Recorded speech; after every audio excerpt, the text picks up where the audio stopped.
বিতর্কিত মন্তব্যের জন্য ব্যারাকপুর পুলিশ কমিশনারেটের গোয়েন্দা বিভাগের জিজ্ঞাসাবাদের মুখোমুখি অর্জুন সিং। জিজ্ঞাসাবাদের আগে সংবাদ মাধ্যমের মুখোমুখি হয়ে তিনি কি বললেন শোনাবো। রাজ্যের বিরোধী দলনেতা শুভেন্দু অধিকারীকে খুন করার চক্রান্ত করা হচ্ছে রাজ্যের মুখ্যমন্ত্রী মমতা বন্দ্যোপাধ্যায়ের পক্ষ থেকে। গত 25 ডিসেম্বর ব্যারাকপুর লোকসভা কেন্দ্রের প্রাক্তন সাংসদ তথা বিজেপি নেতা অর্জুন সিং এর পক্ষ থেকে সেই মন্তব্যের জন্য ব্যারাকপুর লোকসভা কেন্দ্রের প্রাক্তন সাংসদ অর্জুন সিং এর বিরুদ্ধে গত 25 ডিসেম্বর জগদ্দল থানায় একটি লিখিত অভিযোগ দায়ের করা হয় ভাটপাড়া পৌরসভার 20 নম্বর ওয়ার্ডের পৌরপিতা অভিমন্যু তেওয়ারির পক্ষ থেকে। সেই অভিযোগের ভিত্তিতে ব্যারাকপুর পুলিশ কমিশনারেটের গোয়েন্দা বিভাগের পক্ষ থেকে জিজ্ঞাসাবাদের জন্য মঙ্গলবার ডাকা হয় ব্যারাকপুর লোকসভা কেন্দ্রের প্রাক্তন সাংসদ অর্জুন সিংকে। তিনি জিজ্ঞাসাবাদের মুখোমুখি হওয়ার আগে সংবাদ মাধ্যমের মুখোমুখি হয়ে অর্জুন সিং বলেন, 174টি মামলা আমার বিরুদ্ধে রয়েছে, কিন্তু তারপরও আমাকে দমানো যায়নি। এছাড়াও তিনি বলেন, আমি যে বক্তব্য রেখেছিলাম সেই বক্তব্যতে এখনো পর্যন্ত আমি অনড় রয়েছি।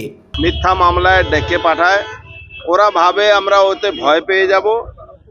আমি তো আগেবারও বলেছি 174টা মামলা আছে, 174টা আরও করুক, তাতে আমার কিচ্ছু যায় আসে না। মমতা ব্যানার্জি যখন আলোচনায় ভয় পাচ্ছেন, তার প্রমাণ হয়ে যাচ্ছে যে ওনার পতন নিশ্চিত আছে 2026।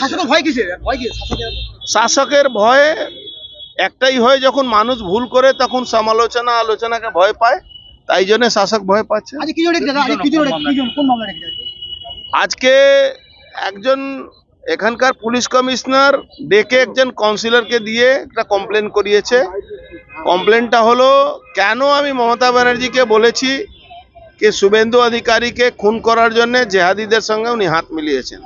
আমি এখনো অনড়। আমি যে কথাটা বলি হয়তো 10 দিন পরে জানা যায়। এবারও জানা গেছে, সেন্ট্রাল আইবি রিপোর্ট দিয়েছে রাজ্য সরকারকে কি শুভেন্দু অধিকারীর উপরে হামলা হতে পারে, তার জন্য তার সুরক্ষা Z++ করা হয়েছে। ব্যুরো রিপোর্ট, নিউজ বঙ্গ টাইম।